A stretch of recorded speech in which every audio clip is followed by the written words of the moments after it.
আচ্ছা, তো এখানে আমার একটা সমস্যা দেখা দিচ্ছিল যে আমি যখন নোট জিএস নিয়ে একটা প্রোগ্রাম রান করার জন্য একটা সার্ভার যখন রান করার চেষ্টা করলাম তখন হচ্ছে সার্ভারটা রান হচ্ছিল না। আমি দেখে কীভাবে সার্ভারটা রান হচ্ছিল না।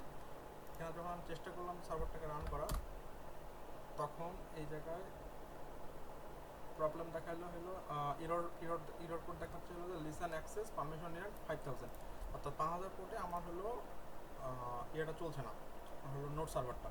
তো নোট সার্ভারটা চলছে না, এখন এই জিনিসটা নিয়ে অনেক ঘাটাঘাটি করার পরে একটা মেইন প্রবলেম, আমার যে প্রবলেমটা দেখা দিচ্ছে, মানে আমি যে প্রবলেমটা ক্রিয়েট করছি সেটা হলো যে আমি এনভায়রনমেন্ট ভেরিয়েবলের মধ্যে যে পোর্টগুলো ডিফাইন করছি সেখানে যে বিভিন্ন ধরনের এই সেমিকলন ইউজ করছি, এই সেমিকলন, এই সেমিকলন, সেমিকলন, এই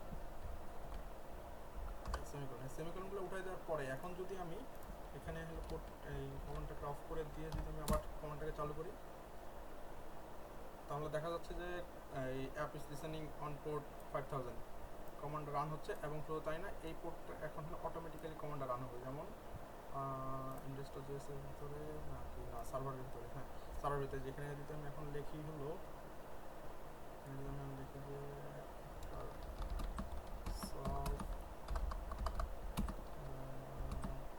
প্রবলেম, এই যে আমি এখন কিছু করিনি, জাস্ট একা একাই ওটা চালু হয়ে যাওয়ার কথা, দেখা যাক কী হয়। চালু চালু চালু হলো, এই এই যে after solving the problem app is listening for 5000।